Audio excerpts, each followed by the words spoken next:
All right, PittNUG members, welcome. This is our PittNUG 15-minute webinar. Today's webinar is from Limelight, and I'm going to call you Thomas Ward since I've always called you Thomas, but you can go by Tom. Tom or Thomas, whichever works best. So today's topic is how NetSuite users can budget and forecast 50% faster. And Limelight and Tom will show you how you can achieve that. And go ahead, Tom, the floor is yours. All right. Thank you so much, Rhonda. Really appreciate all your support in getting this webinar up and running. And thank you as well so much for everyone who are taking a bit of time out of your busy days and as well your lunch to meet with us today. So today we will be talking about and demonstrating how NetSuite users can budget and forecast 50% faster.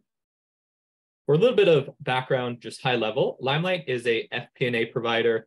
We've been around since 2011, and we work with many different verticals, and we are partnered with NetSuite. And what that means for NetSuite users is Limelight has a direct API integration to NetSuite to allow teams to pull historical data, actuals into Limelight to automate the process of planning and reporting, helping users cut budget cycles in half and get a bit more data driven.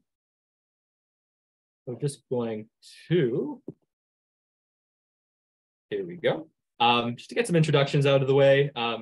As Rhonda mentioned, my name is Thomas Sword. Call me either. I'm the channel partner manager here at Limelight.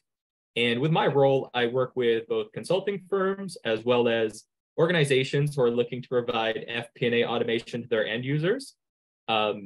Within the last couple of years here at Limelight, we've received a few accolades in the fintech community, including Software Advice's Most Recommended in 2020, Capterra Best Ease of Use Award, as well as a High Performer Award from G2 Crowd. So really good to see some of this positive feedback. And the person to thank for a lot of this positive feedback is actually with me on this webinar today. We have Michael Aldred, who wears many hats, but his official title is Manager of Pre-Sales and Customer Success.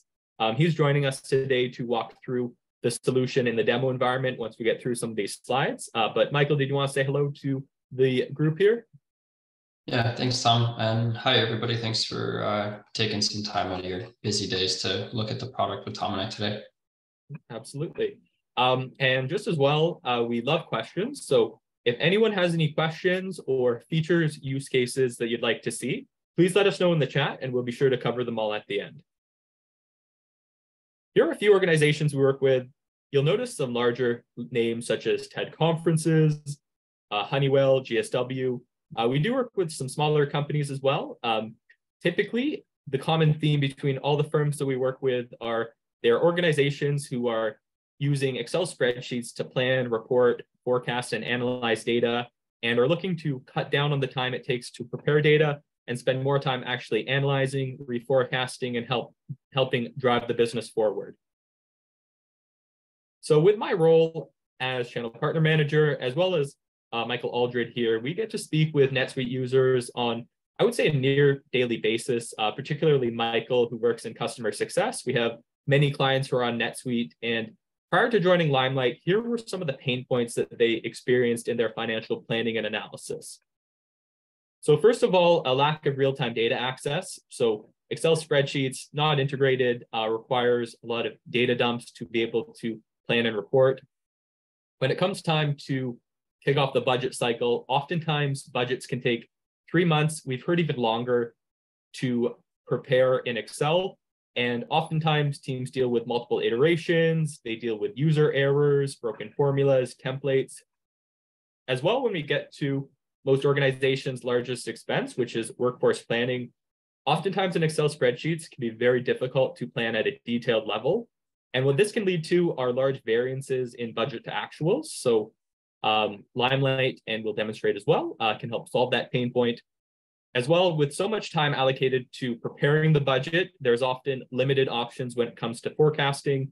Here in 2023, most teams want to be aware of what their cash positions will be in the future, depending on different scenarios.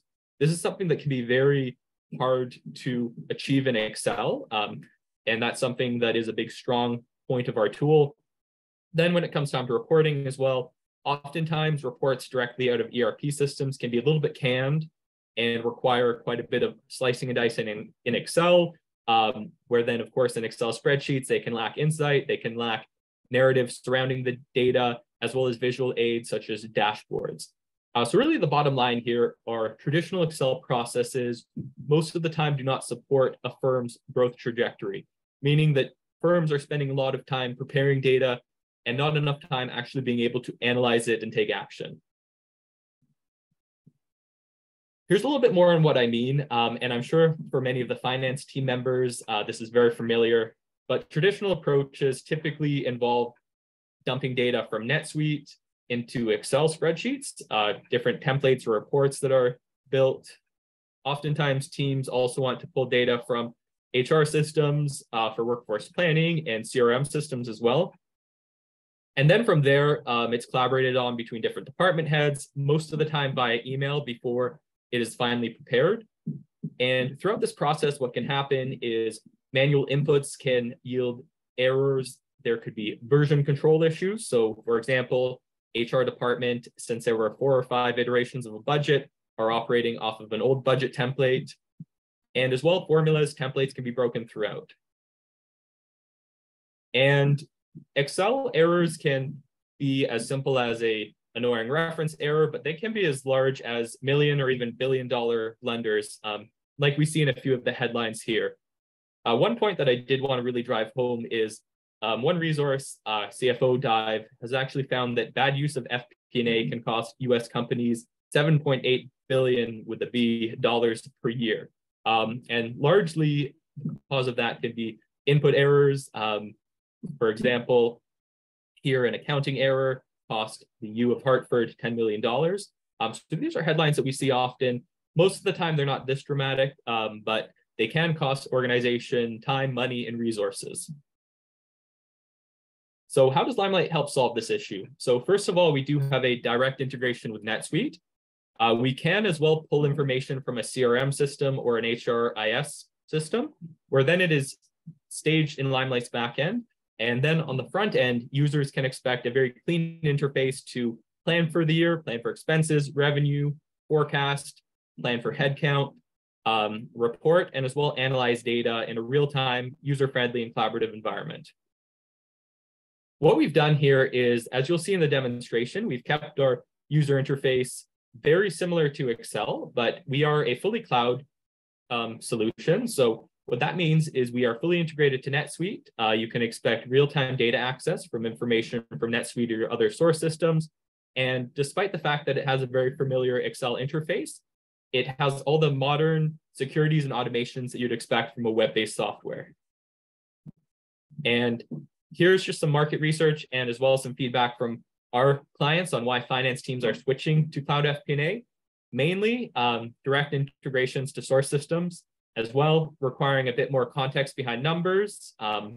So having real-time access to financial and operational data, time saving on the budgeting process, which allows for further analysis as opposed to spending all your time preparing the budget. Particularly here in 2023, being able to toggle between different scenarios to stay ahead of turbulent economic conditions, while of course keeping the interface user-friendly and scalable, because we want your end users to actually be able to make the most of this solution and as well grow with the organization, really centralizing all aspects of planning and reporting. And this is very in line with some research from Gartner that found that the Office of Finance is indeed moving closer to integrated financial and operational planning to elevate the role of FP&A from more back office finance to strategic decision makers. And before I hand things over to Michael, I did want to let everyone know that for the Pittsburgh NetSuite user group, we have opened up our calendars over the next couple of weeks for an exclusive FP&A consult and custom demonstration. So what I'm going to do is I'm actually going to drop my meeting link in the chat. Please feel free to secure a time in the next couple of weeks whenever you've had some bandwidth. And we'd love to learn a little bit more about your organization and showcase in Limelight how we might be able to help automate many aspects of financial planning and analysis. So without any further ado, I'll go ahead and stop my share here and hand things over to Michael Aldred. He'll be hopping into the tool. If any questions pop up, please feel free to put them in the chat, and looking forward to hearing from everyone who's joined. Thanks for the presentation, Tom. Is everyone able to see my screen here? Yep, looks good. Okay, great. So as Tom was mentioning to everybody, this is Limelight. So this is sort of the demonstration portion of our sort of sit-down meeting today. I'll sort of walk through some of the functions, a couple different examples of how you could use the system for planning. We could look at a couple sample reports, and I'll sort of discuss how these things work and some benefits that we've seen with clients that use the product. So what you're seeing right now is a dashboard. This is something that you'd be seeing upon logging into the system. So anytime you log in, you could have your own dashboard. You could share a dashboard with different users based on your permissions. And the dashboards are going to be sort of enveloped in different layers of security. So the idea there is that you will be able to see things that make sense for your eyes. So that's a common theme we have with our clients is they may have users who want to see maybe their EBITDA or their expenses and different things broken out different ways, but perhaps they're not necessarily going to see other locations or other entities of the business. So I could have a dashboard, much like the one I'm seeing in front of me today, for maybe an executive of multiple locations. However, they're not going to be able to see the other locations, right? And you can configure all of this yourselves. There's security built into it.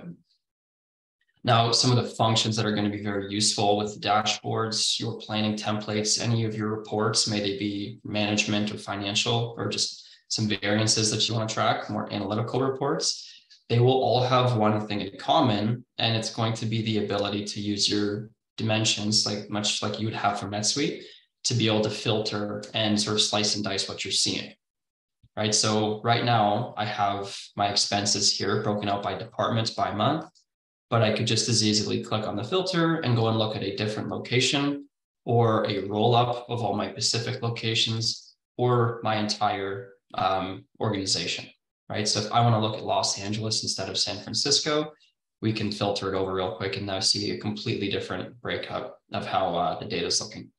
Right? And you can have, whatever required filters you want on any chart or any template or report. So I could look at different scenarios. We have different versions of our budget, our forecast. I can go and look at my actuals. I can filter this to whatever sort of measure I need. So the obvious benefit and outcome of having this sort of thing is as soon as you log in on the product, you're going to see all the data and information presented in a neat and organized fashion.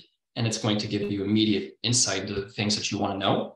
But then you can sort of play around with it without having to download data sheets to Excel, series of VLOOKUPs and pivot tables later, then you have your insight, right? This is all immediate, and you get that sort of instant gratification by seeing the data that you're looking for or being able to filter to it at the click of a button.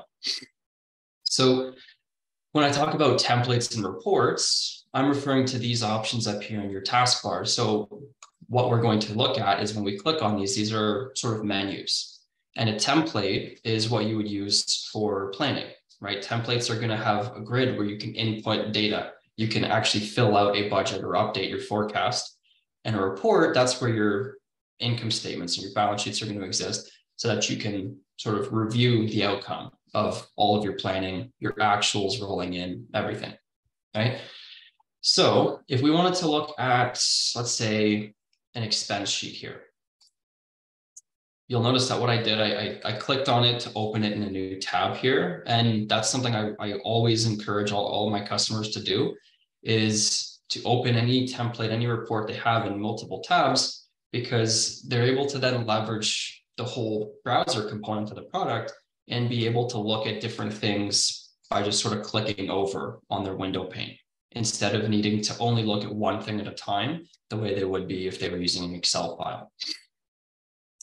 Now, as I've opened this up, you can see sort of that immediate familiarity by the grid here, much like you would have in Excel. And what you'll see in this template is you'll see I have all of my total expenses here. I have it sort of color coordinated to break it out by quarter. And then as we look a little further down the page, I have different categories of expenses broken out, the way that I would be breaking it out on my income statement summary, right? Because you may have a summarized income statement that's maybe 25, 30, 40 lines on the grid, but then you might have that detailed P&L that's 250 lines, right? So in this regard, I'm looking at sort of the expense breakout by category. Now, another important thing I like to point out about this is you'll see I have all these yellow cells. Now, this is where that end user is going to draw their eyes. This is where their attention goes, because this is how we indicate this is where you do your planning. And the planning they can enter here is going to function the same exact way that it would if they were to be doing things in Excel. So they could go in and enter numbers in cells. They could choose cells and write their Excel formulas. They can do all the same sort of things, right? And something else you'll notice is as I've made changes, the cells are sort of going to be highlighted in a different color. And that's because when I do save my data, there's a function that's going to be very, very powerful in the product, and it's called your audit trail. So what this is going to allow me to do is keep a record of times that people have come in here and made changes to the template, right?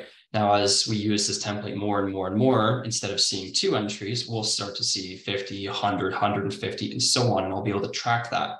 And then if I want to see what so-and-so did at date and time, I can click this little icon and it will go and show me a snapshot of what they did and what the template looked like at that exact moment in time. So here I see there's the 2 changes that I made. So this is going to be very powerful when you think about the examples Tom gave, where someone forgetting to put a decimal place on the grid ends up in a multi-million-dollar accounting error, right? And it sounds silly, but there's evidence of this happening, right? So having something that lets you sort of track it, it's a lot easier to find what you think might be a mistake than if you were to be sort of sifting through Excel sheets. Now, another thing that I like to point out is you'll see I have these little bubbles here. So this is what we refer to in the product. This is your commentary function, right? So you have comments in our product the same way you would in Excel. The difference here is that the comment is not going to be sort of tied and sitting only on the grid like it would in Excel, right? If you had an Excel sheet or a file where sheet 1 has this $6,000 on it, but then sheet 4 has a formula that points to sheet 1, so it also shows that 6,000 on it. You're not going to see all of the information here that I can click on and get this sort of explanation behind that number, right? You'd have to go back to sheet 1 to find it, and it's very chaotic. But what happens in Limelight, if I want to scroll through and look, here's a really good example. We have a very clear mistake, $750,000 in 1 month for the utilities expense. If we were to go to my dashboard, maybe I want to look at the report that this chart gets its data from, so we can open it up and I'll get a very detailed expense report by department. And as I look at this, if I'm looking at my sales department's budget here, and we see there's their utilities expense, I'll see there's that same $750,000 and the same comment trail that I'm able to see here on my expense plan.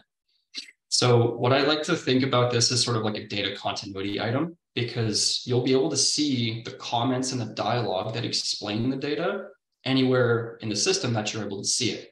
And that's something that you just simply don't get when you're using sort of like an Excel file planning tool, or even some of the lesser planning tools that are out there. You know, that's sort of in between Excel and Limelight, right? Now, there's lots of great functions we can talk about. I mentioned that we've looked at commentaries, we've looked at the input. Something that's always very important that I point out and share with my clients, and this sort of template we're looking at, by the way, is sort of a standard build, is these filters here. Okay, so depending on how your organization works, you may have locations as a dimension, you may have departments, you may have I don't know, products, you may have customer, vendor, projects, and so on, right? You have different sort of areas that you plan by. Now, what our customers typically end up doing is they'll have all of those dimensions and they sort of list them here in the rows as headers so that they can have a sort of isolated view of one location, one department, or they can have a very detailed view. And it's up to you on how much information you want to see. So that's what these filters are going to let you do. So right now I'm looking at San Francisco in the sales department, but if I wanted to look at a different department, we could go and look at head office, We could look at HR. But if I want to look at all my departments, I can choose the highest level in my dimension. And as I do that, it'll sort of append all the extra departments onto my grid. So here I see all my total expenses. I can see the combined total for all of my account groups, for all my departments in the one location. And if I don't want to see this, we can sort of collapse it while I scroll through and look at my travel and meals expenses for sales, for head office, HR. We can scroll a little further down and I can see all my detail for my office supplies expenses and so on and so on. So this is like a very powerful approach to having a planning setup, because what ends up happening is, as the administrators who end up reviewing all this, you can either see everything in one place or you can sort of look at it piecemeal one at a time. And it's a really simple approach, and it's very clean and organized because, again, you can have as much information as you want or as little. And when you think about the end users who are using this, and we come back to the security item I mentioned earlier, they're only able to see data that they're privy to. So when we think of that sales manager who uses this template to plan for their department, if they clicked on this filter, they would not be able to see these other members. They would only see sales, right? So it's a very sort of one size fits all kind of concept here.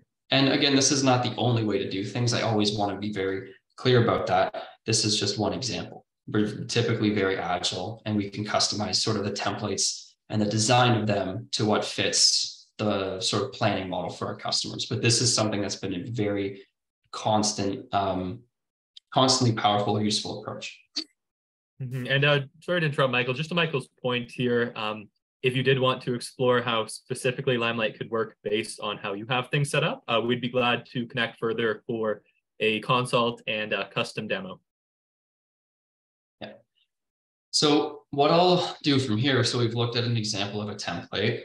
All right, we covered a few functions. We looked at the comments. What I'll do from here is I want to talk about some of the reports and some of the capabilities you can get with the reporting. So we're going to look at Alltech here. It's our sort of imaginary company. And I'm going to look at one management report. This is a very detailed analytical report that we've put together. And then we'll just look at something more simple, like our income statement. So, you know what, let's start with the income statement first.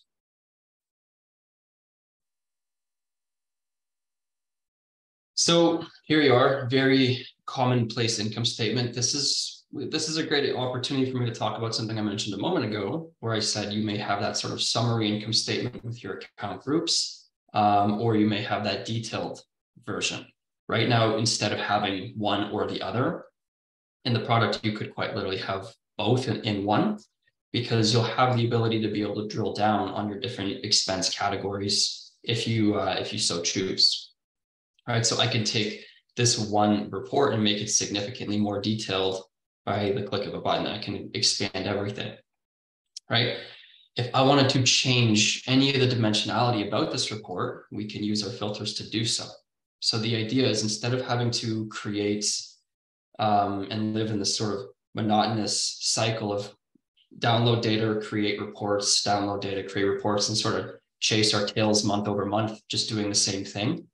You could have, your set of 5, 6, 7, however many reports that you use on a constant monthly basis or quarterly, and they just exist and they update automatically by themselves as NetSuite data flows into the product and as you update your forecast throughout the year. And that will all happen on its own. And then as you choose to view the data differently, you have filters to do so. So it quite literally eliminates the need to have hundreds of reports being made one at a time throughout the year, by just having your set in the product and they take care and manage themselves. So a good example of this, right now I'm looking at the entire year. However, if I were to choose to filter to only the second quarter, we can do that and see that the report goes and updates and shows me just the second quarter. Okay, if I wanted to look at a different scenario, right now I'm looking at my budget. I wanted to filter to my actuals. We can do that. And now I see my actuals. And I can continue to drill a little further down and look at my accounts individually. I can look at one department at a time. I can look at certain locations, different groupings of things. I can sort of slice and dice the data any way I want by just clicking a couple buttons. And that's sort of one of the key, more powerful concepts of the product, is having that insight immediately available, as opposed to having to do the work to get it every single time you want to see it. So another very good way to think about this is when you think about all the dimensions that you have in your model in NetSuite. Maybe you have 10 locations and you might have 10 departments. You might have here, like this is a really easy exercise, and it's powerful when you think about it this way. But if you have 10 locations, 10 departments, you could have your budget, your forecast, and your actuals. Those are 3 different scenarios that you're reviewing the data. You have 12 different months of the year, 4 quarters, the whole year. So you'd have what, 17 time periods. If you have projects, vendor, customer, you add all these extra dimensions and it starts getting really big, right? So as we continue to add things to the mix here, we could look at the measure. I could look at my data for the month to date, whatever it currently is. We could look at year to date measures, quarter to dates. Maybe I want to say I have 50 customers and I have 25 vendors. I could make a report like this 19 million different ways. And it's an absurd number, but it's a reality. So the whole idea is, instead of having to create reports after report after report, you just have the ones that you need and you filter them accordingly, and the rest takes care of itself. And it doesn't always need to be, your sort of boilerplate income statement, balance sheet, right? If we want, we could be looking at more detailed stuff like this. Right, so this is a very comprehensive report that would update automatically on its own. So as I get new actuals flow in, it'll update my report. As I move forward and close out the books on 1 month, I can update that in the product, and this report updates for me. Right, so right now it thinks we're in April. If I were to say, actually, we're in May. If I roll forward to May, saying May is the last month we just closed, now I can see this very comprehensive comparison of May. I see the actuals for the last 3 months. I see my year-to-date values, a trailing 12-month, which is useful, but not for everyone. Depends, again, on the business case. But again, I have this report. I built it once, and now it just works. And I don't have to do anything to continue coming back to it. So I know I'm leaving Tom with about 30 seconds to wrap things up. So I'll sort of stop here. And if you want more information, I, of course, follow up with Tom, as you mentioned.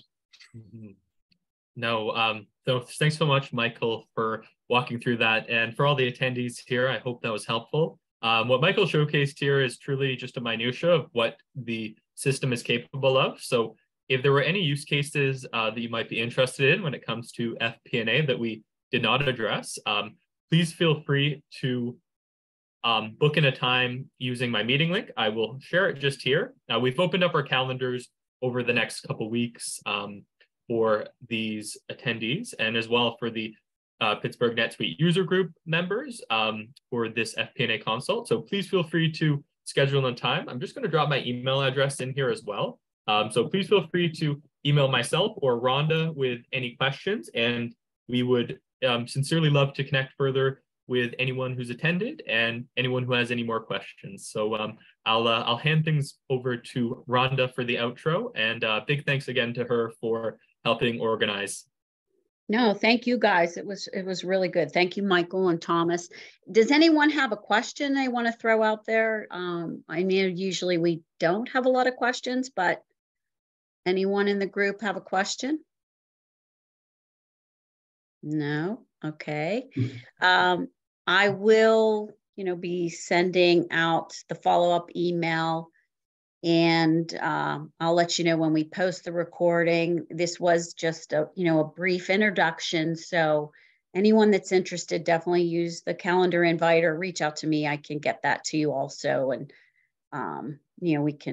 we can set something up, but thanks guys. I appreciate it. And have a good rest of your day. Thanks everyone for attending. I appreciate you guys. Right. Thank you so much, everyone. Thank you. Thank you.